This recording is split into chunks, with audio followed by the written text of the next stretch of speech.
All right. So, welcome to part two of my Limit Over collection or Magnificent Monsters card review. And once again, I'm reviewing these from the scope of a less competitive, more casual um, feel, thematic focus.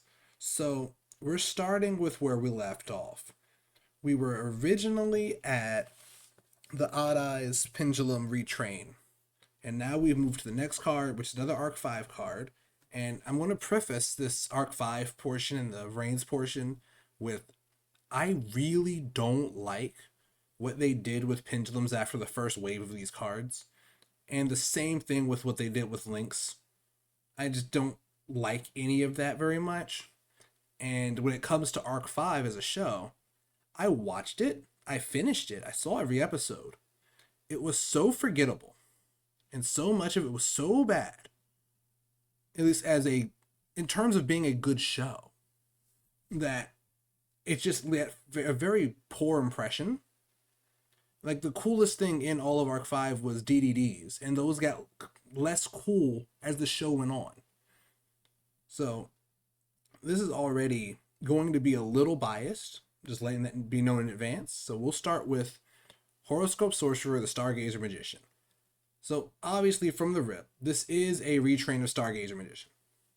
Obviously. The first pendulum that we actually really get, and it's extremely important in that back when we first got these, there was a period where you didn't have proper low scale, high scales.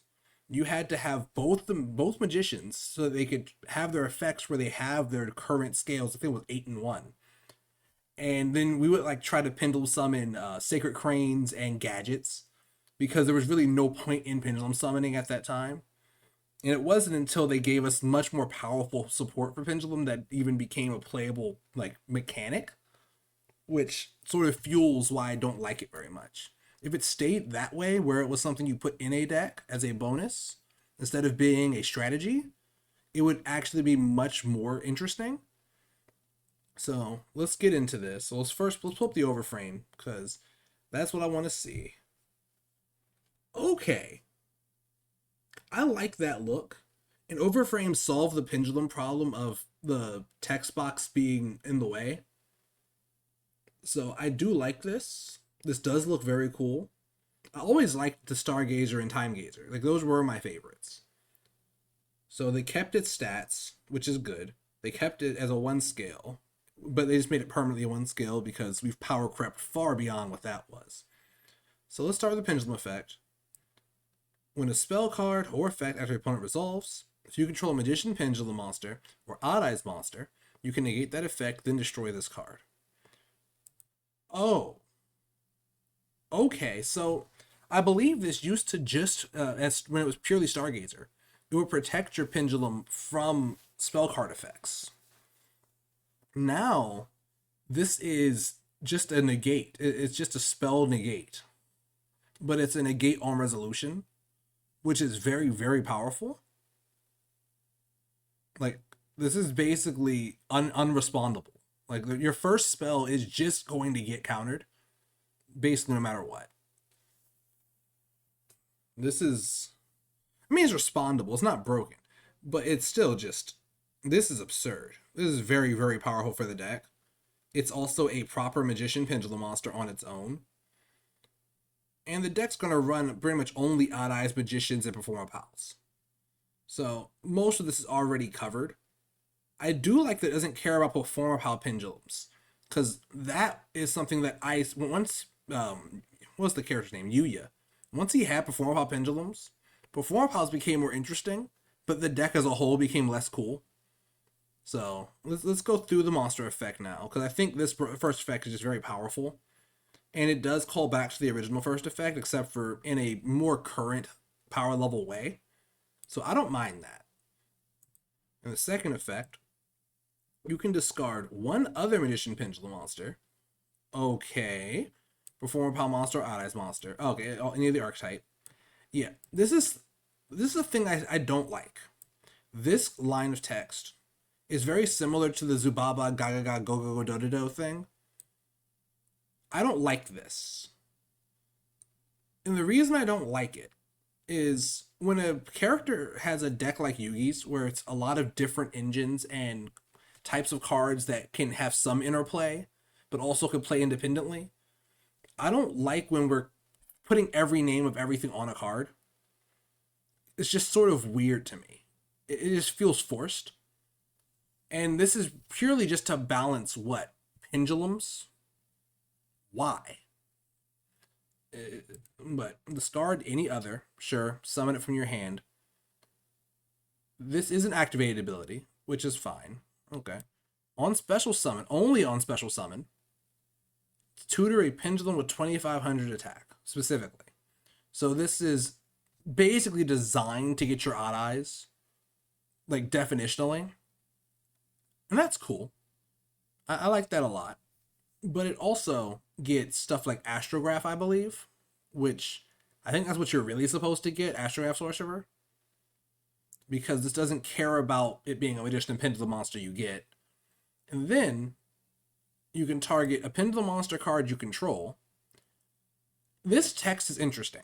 So, pendulum monster card, I believe, lets it be as a monster on board or in the pendulum zone or just in the back row.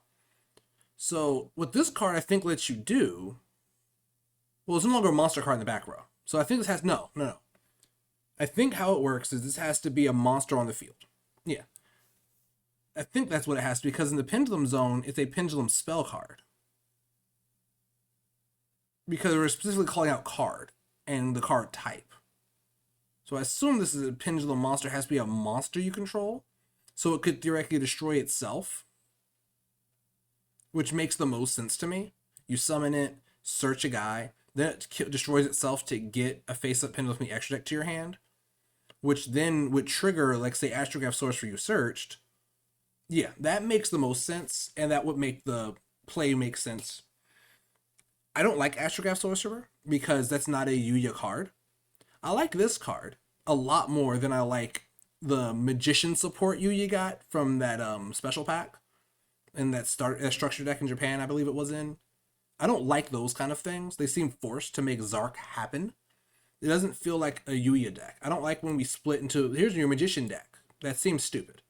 For me, Magician Pendulums, Performer Pals, and Odd Eyes are one deck. And they should have probably had a better term or made a new set of cards for this. But still, this is very good.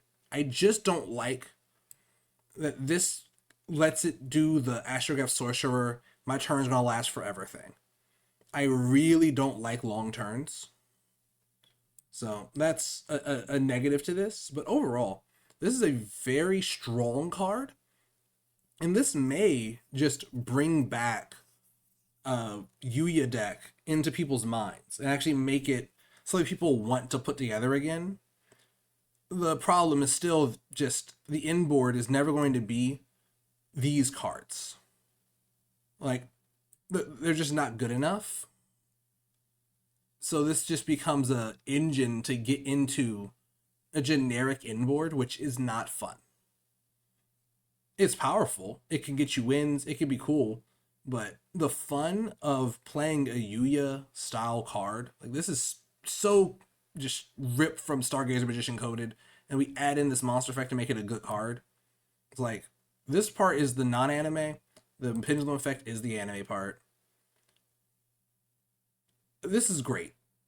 I just hope that this, like, they learn from this and put more retrains of, like, say, Performer Power retrains, instead of making these odd eyes Performer Power monsters that are really powerful, and throw away stuff like Second Donkey. I like Second Donkey. I like Skullcrobat Joker, even though that's not an anime card. I do like Drummerilla or Daggerman. I like those cards a lot, so hopefully this gets them to print more of those over time again and bring that back. Maybe when he gets his own special set, like Yugi did. So we'll go into the new Astrograph Sorcerer, the Star Frost Magician. This one's interesting because they didn't go for Time Gazer. I thought for sure they'd go for Time Gazer, or whatever his name was, but they decided to go for an Astrograph instead. A new Astrograph. So let's get our full art. It has this, I believe, the same exact stats as Astrograph, like it should. I don't like it that much because it's Astrograph, but let's see. We'll read the effect. During your main phase, destroy it. You get a pendulum whose pendulum scale is 1 from your hand or deck in your pendulum zone, but it can't activate the pendulum effects this turn. Okay. I mean, that's a solid restriction. I don't remember what would be a 1 pendulum scale aside from maybe the old Astrograph, the the Stargazer we just saw, and there's probably a lot others that are really strong here. What I don't like is I'm destroying this and I'm getting, in my brain, horoscope, right? And that's just new, but there's no time gazer because I believe time gazer is a 4 scale. And that's a little annoying. All right. Locks you out of your effect. So this effect is just a bad odd eyes. Like, of the new odd eyes we just got, it's a bad version of that, I feel like. Which is fine. All right, monster effect. A face-up monster card. The, plural. You control destroy by a card effect. Summon this from your hand. Summon back one of those from your graveyard or extra deck. Interesting. All right, so I've changed my mind. Just reading that line of text, I have now changed my mind on these cards. And just real quick, going back to this thing. This makes this deck happen, right? It gives you it cares about you running a Performer Pal or an Odd Eyes or Magician Pendulum. So you can run your bad Performer Pals that aren't pendulums and your bad Odd Eyes cards that aren't pendulums, which is what I like. It also searches 2,500 attack pendulums, which means Odd Eyes, and of course the Astrograph Sorcerer. It cares about pendulum monster cards, which destroying itself procs this, just like the other Astrograph, the base Astrograph. So I think this is a much more balanced card, while also being more powerful outside of the balance changes than the original Astrograph. Because this will get you back that monster from the graveyard or the extra deck. So you pop that, get this, summon this, and this was searched by that anyway, like I said it would. And then you get back that guy onto the board. So you have 2 guys, which you can then link them off, is what you think you want to do. It makes sense to me to go into get Electromite or something like that. But I hate Electromite. So what you really can do, I'm loving this now. During the main phase, quick effect, you contribute this card, fusion summon a dragon fusion. That is what I wanted to see. Because you get to shuffle from field or face-up extra deck. This means you can actually start making those Odd Eyes fusions really easily. It lets you make the Zark stuff really easily if you want to go for the Reform Zark deck, which I think is a much better character deck than what we've gotten previously for Zark. Just because it fits better with the fact that this is also Yuya. So, I like that. But the shuffle back from field or extra deck means it already gives itself 2 materials if there's any Dragon Fusion that it could theoretically make with it and the Stargazer. So that's quite good. I don't mind this as much. And also, you can put this in any deck, is where I like it the most. So if you wanted to build, a cool Performer Pal deck, this doesn't brick your non-pendulum Performer Pals. It actually makes them better. Some of them have non-once returns. Like, you can get some really powerful stuff going when you leverage this. I like this a lot. This is very good. This is a fun design. All right. And on to Decode Talker integration. Now, I believe Decode Talker's not attack name, it's a ability name where it gains the stats was Power Integration. I think they made a spell for that, or a continuous or something like that. Maybe a quick play. I think they made one of those earlier. And they made his Decode End, I think, attack as well, as a spell. But this, I believe, is our Decode Talker replacement. I think this is a hard replace. Let's read it up. So, first off, this art. It's Decode Talker, so it's not very cool. Just as a baseline, Cyber's cards from Yusei. I mean, not Yusei. What was this dude's name? Yusaku. His Cyber's cards look sort of meh because they're just too cybery, like too smooth. It's just icky. It's not very aesthetically pleasing, but it's all right looking. I just don't like the base picture to begin with. The frame break is good because like the sword comes out. It's just the base picture is not something that I particularly care for. So two effect monsters stays generic because Deco Talker's generic. Has to be an extra monster zone. Good because its arrows make it make sense there. To get the 500 attack for every other Link monster on the field in the graveyards. Interesting. So this is the massive buff. The massive, massive buff. This used to be for everything it points to, it gains 500. So this is going to be in the late game, theoretically, with just your extra deck. And let's say you put 10 monsters, 10 links in the graveyard over the course of a long turn. Because if you're playing Yusaku's deck, you're going to link spam so much to get to your link 5s that this just kills the opponent. This could be 5,000 attack extra. Like, that's really strong. And it's untargetable. Okay, so the untargetableness is supposed to be its tribute effect. It's supposed to be able to tribute a monster to negate a targeting effect that it's pointing to, which was already a good enough card when Lynx first came out because it was the best we had. I wish Lynx stayed at that power level because they were too easy to summon, but they failed at that. All right, and then it has quick effect. Tribute a monster it points to. Mill a Cybers from your extra. Oh, this is an inboard piece because you have some Yusei coded cards as well that you can send, like the what was it, Deplexer Chimera. I think that's the one that has the negate on it from the graveyard when you have a Link monster. I think it needs a Link 4, but still it sets it up. That's really nice. This gives you some actual interaction. And it's a quick effect, so you can do it on both players' turns. So you can get theoretically 2 extra deck mills. You also have stuff like Wind Pegasus Agnister, because this is also technically, in my opinion, an I card. The AI that worked with Yusaku. Because the reason he even had Storm Access and Cybers was because he had one of the Ignises. So this working incidentally with like Wind Pegasus, Agnister, and those cards, it makes sense. Also, this could send the Materiactor, not Materiactor, the Dragon, the Xyz Monster Rizal throws away for its effects as a negate, which is really cool. It's a slow negate. It has to be in the right order, but that's just a cool little thing. I don't mind this design because it just kills the opponent. And but doing this, of course, let's actually finish reading. So doing that, you tribute the monster as the cost, so the effect is send and get the 2 attacks on monsters each battle phase, and it's once per turn for this effect. So the one problem I have with this card is it wants me to link spam.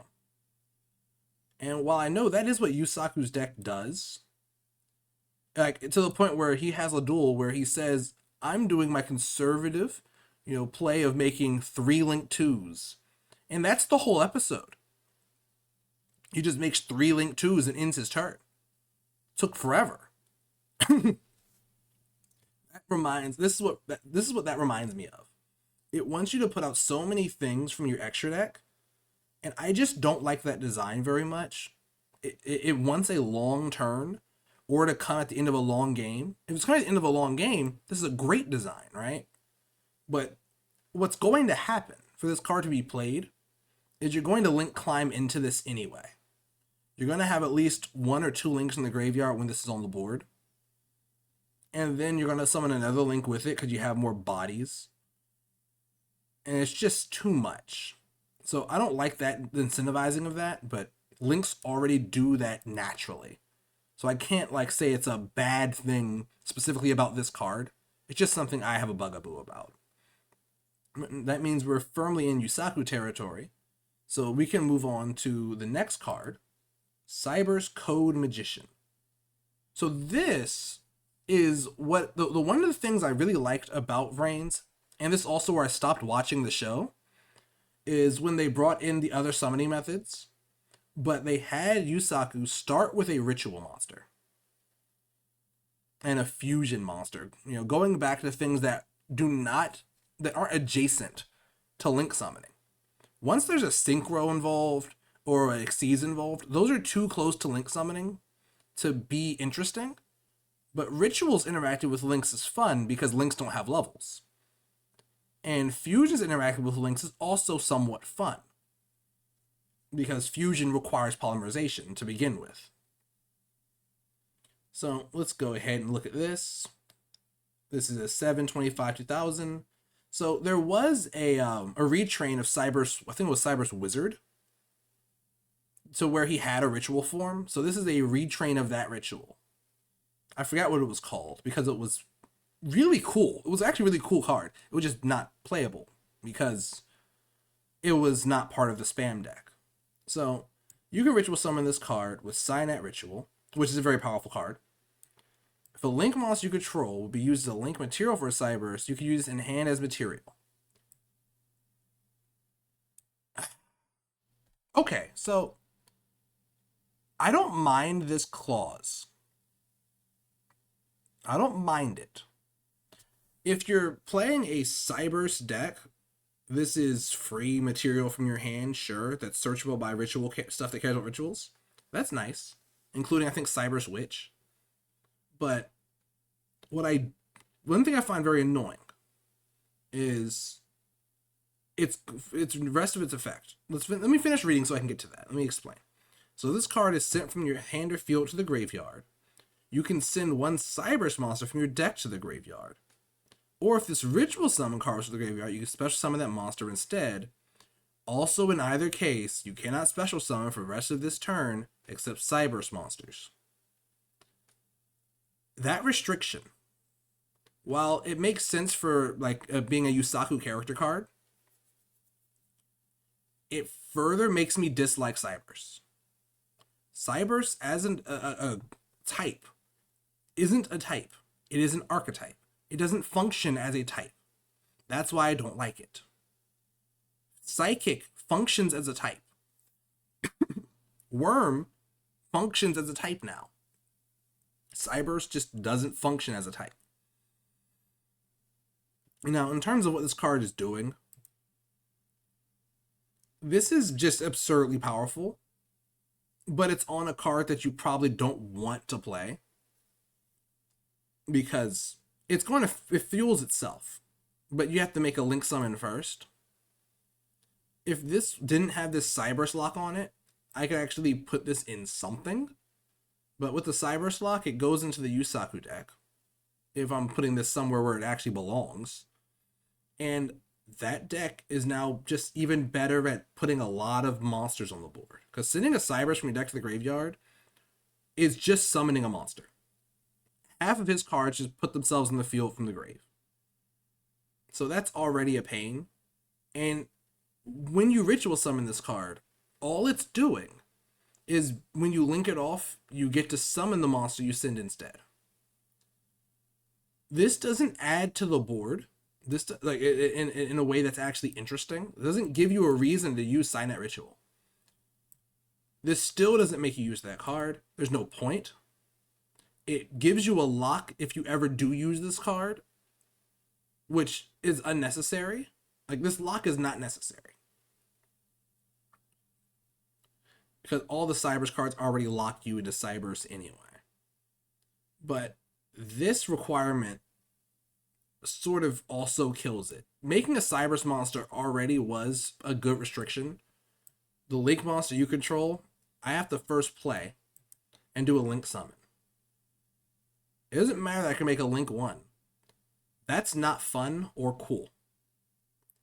And then I'm ritual summoning this card if I really want to play with it and use its full effect, but that's just so I can throw it away.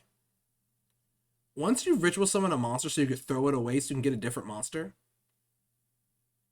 this is not what a character would do. Maybe Yusak would do it because his deck just pissed me off, but that's not correct. That's bad. This card may as well just be a spell card that special summons a Cybers monster from your deck with the same lock. You control a Link monster, special summon a Cybers monster from your deck. You can't summon Cybers for the rest of the turn. It's not interesting. It's not even referential of the base card, of the card it's based on, in a meaningful way. So this is just a no. This is a no for me. All right, now we have Cyber's Contract Witch, a direct upgrade to Cyber's Witch. I think she even has the same arrows. 2 monsters with the same type. Thank you. So we've broken away from being Cyber's locked, because that's not fun. Especially for a character card. Even though Yusaku wouldn't play non-Cyber's cards, it's still more interesting as a card if you can play it elsewhere. Arbitrary restrictions don't make it more interesting in a lot of cases. On Link Summon, or if a monster is summoned to a zone it points to, special summon specifically, send a spell from your hand or face-up field to the graveyard. Okay. Add a ritual from your deck to your hand, ritual monster specifically. Then, second effect, target a ritual fusion synchro exceeds this card points to. I like this. Special summon a monster from your graveyard with the same type but a different card type, ritual fusion synchro exceeds. Okay, and summon it from the grave. Beautiful. So this is way better than the other card. This is so much better. Not just in power, sure. This opens up Cyber's Quantum Dragon, the level 7 Synchro Cybers, to actually be a part of the deck in a way that's meaningful. Because now it's recurable, which is interesting. It searches a ritual, which it gets any ritual, but we're really just going to always get the Cyber's code, obviously. Because that can then float into more nonsense. I don't like it, but that's how it's going to be. What's crazy is this wants you to do the Ignister thing, the Add Ignister setup. It's a card that works for how that was designed, which is also how Access Code was designed. Even though Access Code says Link monsters all the time on it. But after, like, Access Code comes down, but that's not the actual boss monster. The boss monster is the Firewall Fusion. That's the real boss. And the Firewall Exceeds is another thing that hasn't been played, that now has a value. All the 2 different ritual Cybers has, 2 or 3 actually I think it has now for Silent Ritual, are now functional. The Fusions, the Diplexer Chimera, is now a functional card on the field.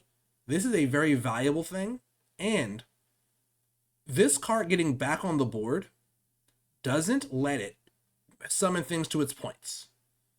If it's not summoned from the extra deck, it can never have cards summoned to its points, which solves the main problem of I can get this back and do it again. So now I want to keep this on the board. I actually don't want to throw this away if I want to get another search on the opponent's turn. If I can summon a monster during their turn, I can do it twice and get 2 ritual monsters. And yes, we know this gets Mitsurugi. Woo. That's not exciting or interesting, really, because everything can get sort of anything. Rituals are not hard to search. They're so absurdly easy to search that this has a spell cost. Like, send a spell to the graveyard to do it. That's not a good cost. That's a painful choice. That's very painful. So you really want to play this in the deck that it's sort of designed for, is the Link deck that wants to use 2 of these mechanics at least, because you need to have the same type, different card type. So if you're getting a dragon, or like Cybers, let's say, like Firewall, well, I have Firewall, Exceeds, a Firewall Exceed dragon. I can now also get back from the graveyard Diplexer Chimera, or the Firewall Fusion, or the Cybers Quantum. So there's a lot of just fun stuff you can do here, and Cybers makes this inherently. But there's a little bit of bonus to this, where you can just throw this into other decks that have this setup and it be a good card, even without you ever using this ritual based effect. Like, I would put this in Perform Paradise. Perform Paradise Magician in the Yuya deck. I would happily put this in there. Because it's cool, because it sort of lets you play with all those cards that were those Dragon Ritual, the Dragon Fusion, your Dragon Synchro, your Dragon Xyz. You can sort of play around with, you know, summoning out a Starving Venom because you controlled a Clearwing. That's awesome. I love that you can sort of do that and make this mixed character deck as well, which is one thing I like that some of these open up is mixed character decks where you can do basically a what if scenario. I love that. Oh, I didn't look at the overframe. Hold on. Let's see. Okay, she's bigger in the picture. This is solid. This is a solid overframe. Like her and the Cyber's Code Magician. The thing I like about them is they look like they're something. Whereas the Decode Talker, it looks like Tron kind of thing. Like, it's just so meh. It's like if Buster Blader didn't have like cooler armor and a better sword that isn't just an awkward lightsaber. Like this, you know what this card reminds me of? It reminds me of Seven's Rope Magician, at least with the sword. Like, it's not great. So that brings us to the end of the direct, like this is the Arc 5 character, you know, card.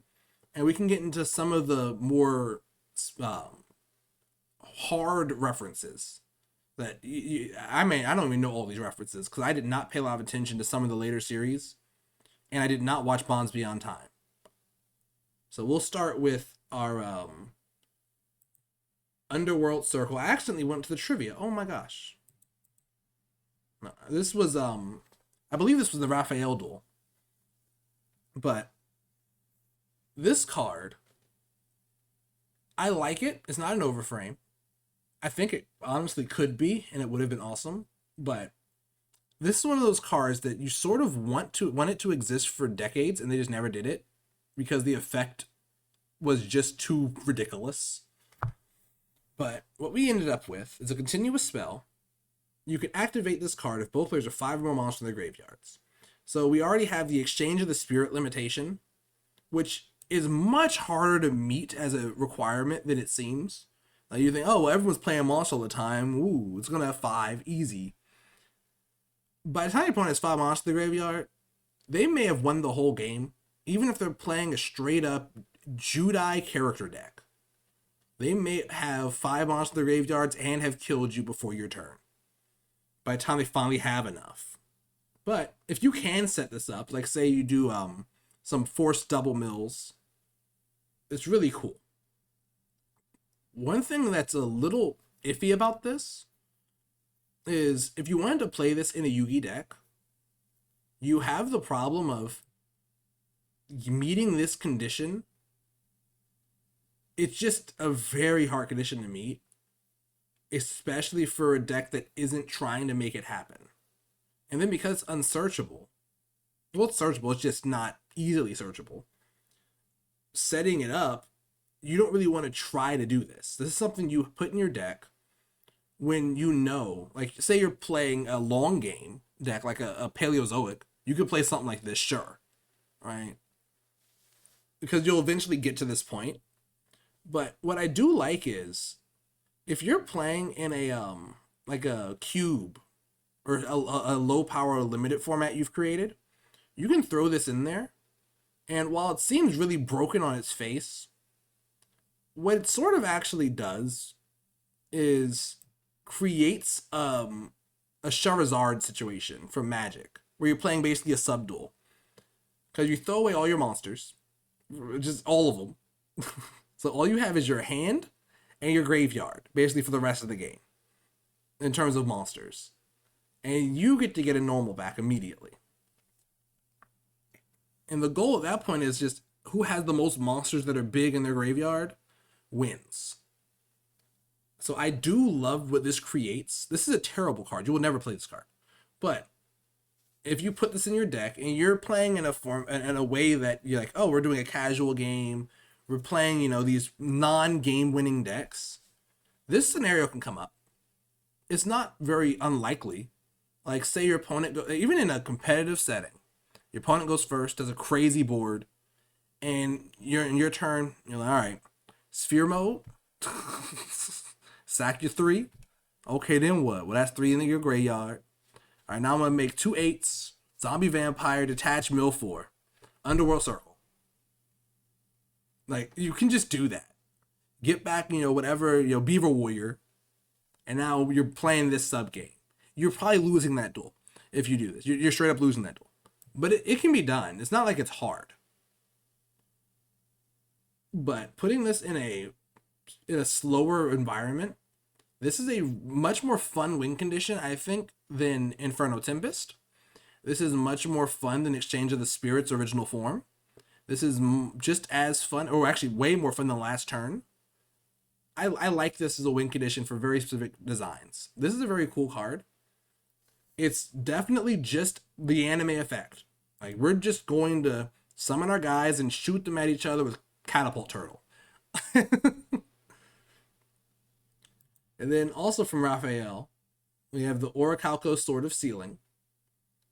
Now, I didn't know what this was referencing at first, but basically it turns off your monster's effect, which is so that your monster doesn't have one. And if you have a field spell, which Orichalcos, target an effect monster you control, that effect monster gains the effect until the end of your opponent's turn.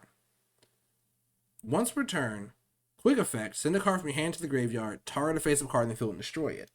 So, in the anime, because I totally forget that's even happened, Dark Magician Girl, the Dragon Knight, gets her effect stolen by this Orichalco Sword of Sealing, and given to and put on the sword, and then he was able to use the effect. So it does exactly what it's supposed to do. It turns off your effect, which is great. But what's crazy about this card, I think, is that's actually really cool. You don't have to equip it to your monster. So you could equip it to your opponent's monster and then give your monster the effect until the end of your opponent's turn. You don't have to keep this card in the field after that. So there could be a situation where like this goes into a Makanko deck as another version of Axel Fools, because Makanko has a solid field spell. Now, if you're building an Orichalcos deck, you don't have enough cards that care about that. You don't have enough Darts' stuff because they just didn't print it. You don't have enough of the good parts of like backup Gardner, all those weird, Guardian cards from Raphael. You don't have the armor cards, so there isn't really an Orichalcos deck available yet. I have a feeling they will eventually make it with Darts and Duel Links being a thing at all. So I'm quite sure we'll get more Orichalcos references soon. Maybe in a main set. I would love to have the 3 circles of Orichalcos. But this card, I think, is just a cool addition to a equipped toolbox. Especially with the card toolbox. And now that I've reread this a couple times, there's nothing wrong with putting this card into a lower powered, like, say, a draft format or a sealed format when you have it. Like, say you make a cube with you and your friends, and you throw this in there as some old school flavor. You'd think, if you're playing like, oh, it's low power, we have normal monsters, that this would be too strong. But when you think about it, you need a field spell, first off. You have to have it. Then you have to have an effect monster, and then it gains this effect. So until the end of the opponent's turn. So on your turn, you can discard, send a card from your hand to the graveyard, destroy a card in the field. That's face up. Then your opponent's turn, you can do it again. You get basically 2 snipe hunters that can't miss, but can't hit face downs. And if your opponent had no monster, you have to negate your monster to do this. And really, if you put this on your own monster and then you activate this, you can't choose your own monster. It won't have its effects are negated, and this is the effect that monster gets. So you want to put this on your opponent's card generally, anyway, or on an extra card in your field. So this is actually not a broken card in those scenarios at all. It's perfectly reasonable. All right, moving on to Rainbow Bridge Bifrost. Now this is a 5Ds reference. I personally did not see this episode. I don't think I got past them fighting Thor. I think I gave up on the show after that because it just wasn't what I wanted because there's too much Crow. And my favorite character was Aki and Rua and Ruka. Those are my favorites. And Crow sort of ruined them by existing. So I was already annoyed. I liked the Nordics. They were cool.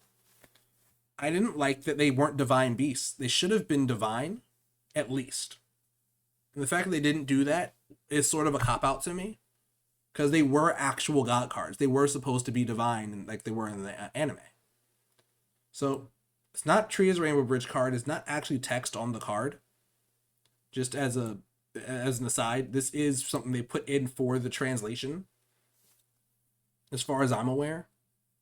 Because it technically would be Rainbow Bridge Bifrost, but we already have the Rainbow Bridge archetype from Crystal Beasts. So what it does is banish 3 level 10 or higher monsters from your extra deck, including a light synchro. Search your deck for a field spell. 1 Bifrost per turn. So when you read this, you think, oh, it's just terraforming with an extra step. Yes, that's exactly what this card is, because that's all it can be. It sort of was just they created a path to go to the Arc Cradle with using all 3 of the Nordics. After they lost to Yusei's team. But what I like is this forces you to use at least one of them. At least something that looks like an Odin, that feels like an Odin. What they should have done is make those divine in the first place and say divine synchro monster. And then it would just send all 3. Or just list them. It really doesn't matter. None of these kind of cards will trigger as of right now on Banished, as far as I'm aware. And all it does is search a field spell, which is powerful, but it's not like a fun kind of powerful. This card really isn't very interesting. Like it just is a tutor. And throwing away the Nordics, they're just gone. Like you don't get those back. You throw them away. And that's not interesting either. Like you're putting this in your deck, and it's not letting you build a better Nordic deck. I don't like their field. I think they have a field spell, but it's just not very interesting. So I don't like this design. It's just a generic good card. Like yay, you'll play this if you need it. It's not exciting. It's probably great. It references well, but it's just not great. Alright, then we have the Malefics, and like I said, I never watched Bonds Beyond Time. I did like trying to play around with the Malefics when they came out, because the concept was cool. Because they came out around the same time as we had, Earthbound Immortals and stuff like that, which was interesting. Because they had the same kind of restrictions. And Malefic Stardust was actually just a good card. But Malefic Force. So this is a normal trap. Target a face-up monster in the field, equip it as a equip card, unaffected by spell effects. So I had to look this up, but in the movie, this is what it did. This is all it did. Was it equipped itself to one of your big Malefics and made it unaffected by your opponent's spell cards. That's it. So everything after that is not related to this card at all. This is just stuff to make it more valuable. The fact that they equip to anything is actually the most interesting part. So once per turn, destroy this add a Malefic card. Yay, Malefics have another searcher. That's a trap. Great. If any card's in the field zone, Malefics require a field spell. Banish this card and one other Malefic card from your graveyard. Destroy all monsters in the field. Wait a minute. What? So Is this another transaction rollback moment where we just throw this in the graveyard and any other Malefic card, including spell and traps, and just have another elemental burst flavor, except for this is only monsters? Except for easier to use in some cases if you don't have the rollback. You can just play this if you don't have rollback. No, this can't be rollback. Never mind. No, I'm insane. This just does it by itself. That's right.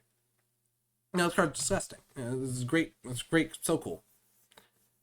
But this has nothing to do with the theme, which is just, it's a bonus. It's an equip like Neos Force. It's just a bonus for your monsters to make them better. The search is irrelevant. I don't care for searchers in the first place. They're not very interesting. The graveyard effect, it's cool, but why? Malefics don't need this. Their whole deck is giant bodies. It's not interesting. Paradigm shift. So in the movie, this was for summoning Malefic Truth Dragon when Paradox Dragon died, or Paradigm Dragon, whichever one. But now, just play it from your hand by paying half your life points. So this is a turn 0 card. To add to your hand or play, or just place face up Malefic World. Then summon a Malefic monster from your deck or extra in defense. Then, if you controls a monster with 2500 more attack, all face up monster they currently control lose 2500 attack until the end of this turn. 1 per turn. Why?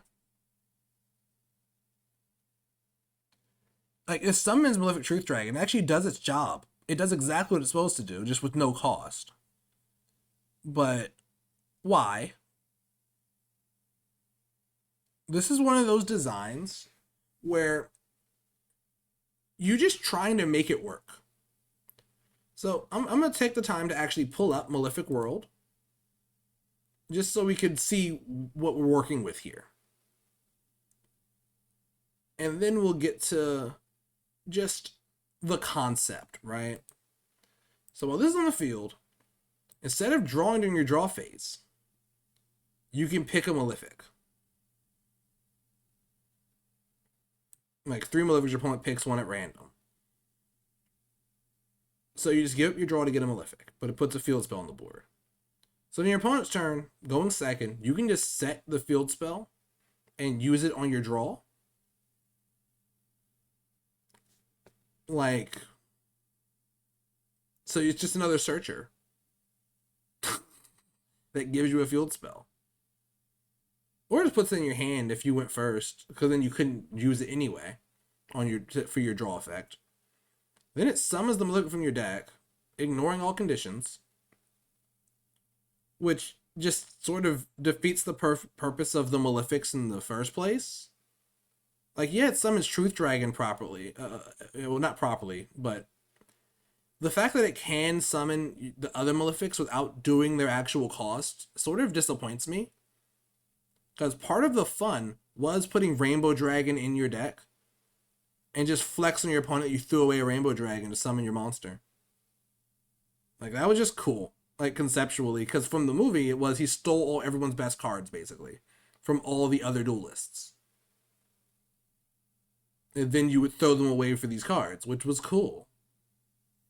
So this sort of skipping that, and I noticed a lot of the other Malefic support they've done in the past also sort of skips over the conditions and the downsides of Malefics.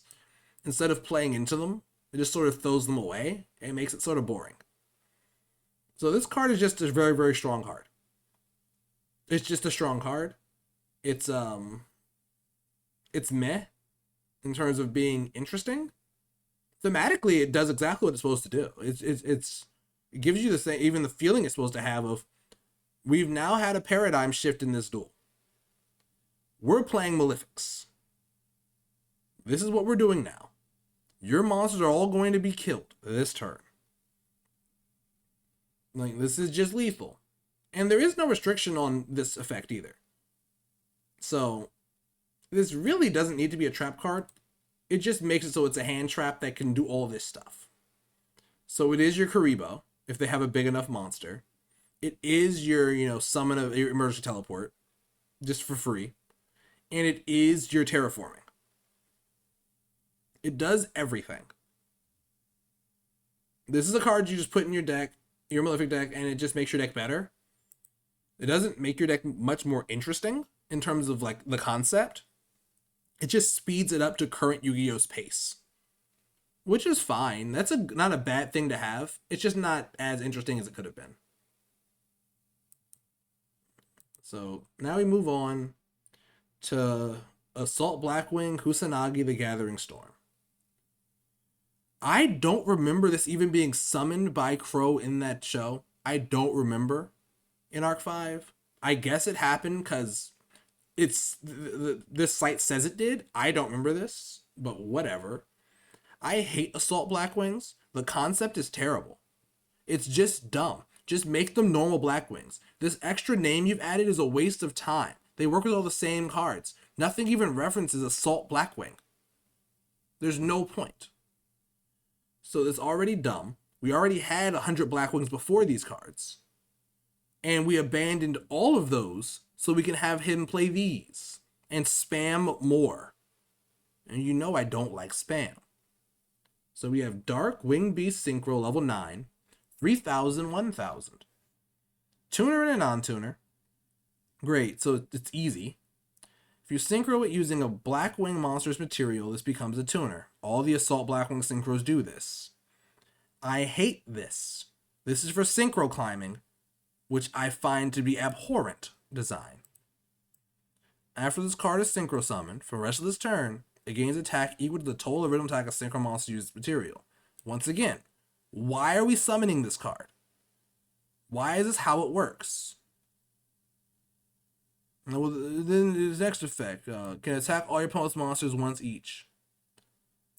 So now we have our Synchro Chimera tech for Blackwings. Is that what we're doing here? Great.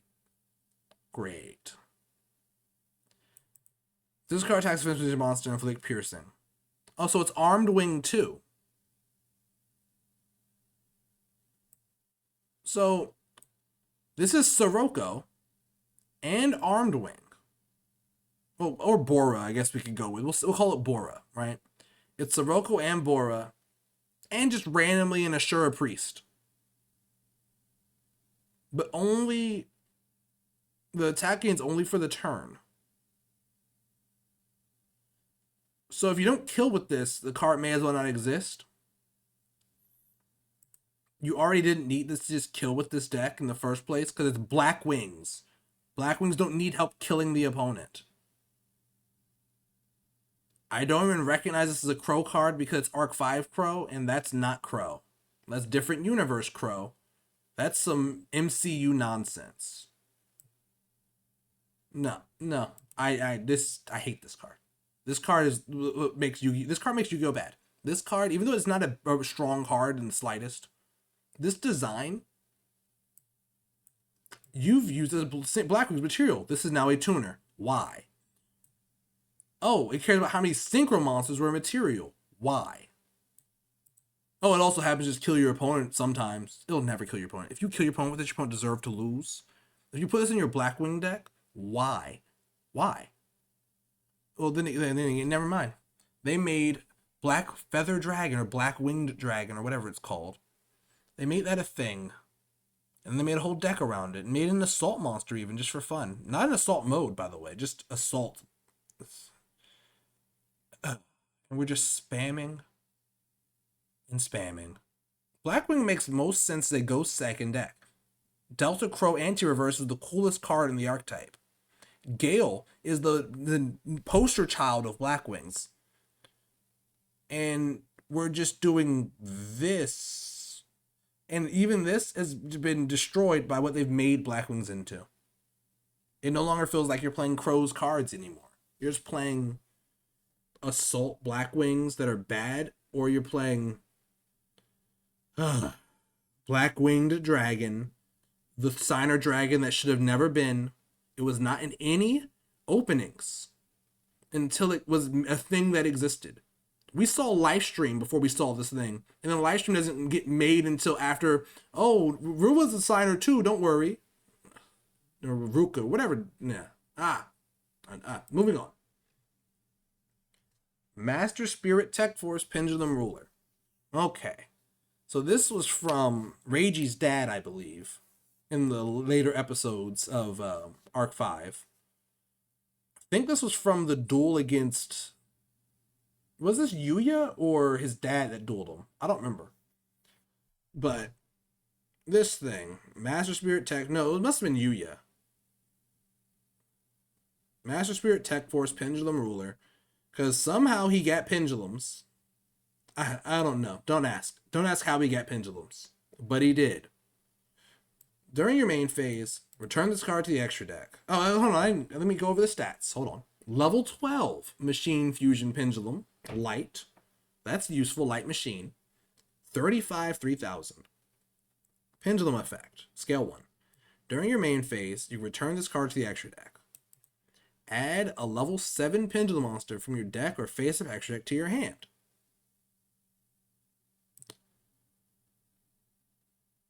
The thing I hate about these extra deck Pendulum monsters that then go to the Pendulum Zone, I assume. Yeah, it does. The thing I hate about those is all they're going to do in the Pendulum Zone is get you something else. And if they went there, you probably have already lost the duel. Like, it may as well just stay in the extra deck. But to summon this, a level 7 or higher Pendulum plus a Pendulum. You know what? I'm going to say something that I didn't think I would say. They've surprised me. Because instead of giving him a whole deck of random things that no one wants, you can play the main point. And because its name is Pendulum Ruler, it plays very well with every single pendulum thing that exists. Pretty much across the board. Theoretically, every pendulum deck can play this. That's great. I think that kind of generic is fine. I also think you can put this in Yuya's deck and it not be super out of place. You can put it in DDDs and take out all the DDD hard locks and it not be very out of place. So I don't mind this. So it cannot be destroyed by card effects. Your opponent's monsters cannot attack except pendulum monsters without a level. So just so we're aware how ridiculous that clause is. Pendulum monsters without a level. That doesn't mean links. There are no link pendulums for some reason. I don't know why we haven't done that yet. It just makes sense. It has to explicitly be an Xyz monster. That's so random. Like that's exceptionally random. But all right, it's probably based on the anime. I assume. I don't remember what this card did. I think he summoned it and he lost the next turn. I'm quite sure. So you contribute a monster, target a card your opponent controls, destroy it, burn your opponent for 16. Sure. Twice per turn. Oh. That's cool. So you fusion this out, and then you could throw away your extra pendulums for an extra 3,200 and 2 pops. Or just straight up set up a lethal. Because this by itself, with 2 monsters to throw at your opponent, is what? 67? That's pretty good. You only need 1300 more damage to actually just win the game. So theoretically, if you can make Performapal Gatling Ghoul and this, and get a clean swing in with this, you win the game. That's nice. You also have the Revolution plus, what was the thing? True King Starving Venom, if that's still around, to set up getting them down to range for this to just kill anyway. So it's just more FTK potential for pendulums. because the summon is so easy. Like, this is ridiculous. This is just free. And then once per turn, put it in your pendulum. Oh, it doesn't die to go there. Hold on, I didn't even read that. It doesn't have to die to go to your pendulum zone. Oh, well, this is just an engine. This is cool. Considering you can't build a deck for the guy that plays this card, this is just a really cool little engine that you can put into pretty much all the character pendulum decks. Like, all of them. So that's awesome. Like, even DDDs or Abyss Actors can sort of force this if they get rid of their lock cards. Their strongest cards, but still. I like that.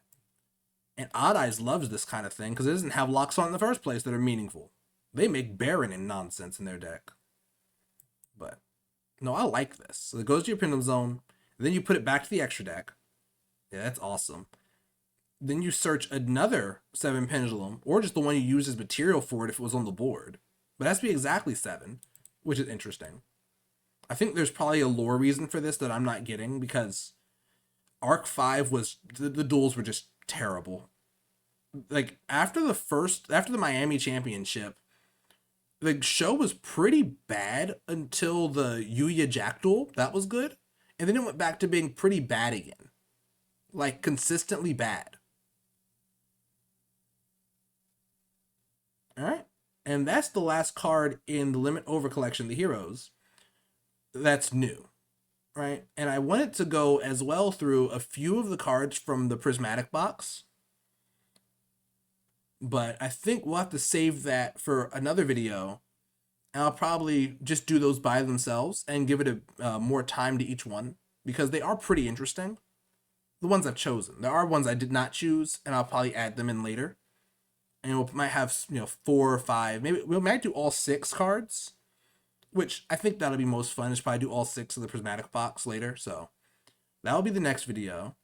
But for now, overall, for this half of the cards, they brought me around on some of their newer direction for Pendulum and some of their newer direction for Lynx via these ways to build them that are lore friendly and fun without getting to hyper spammy levels of things.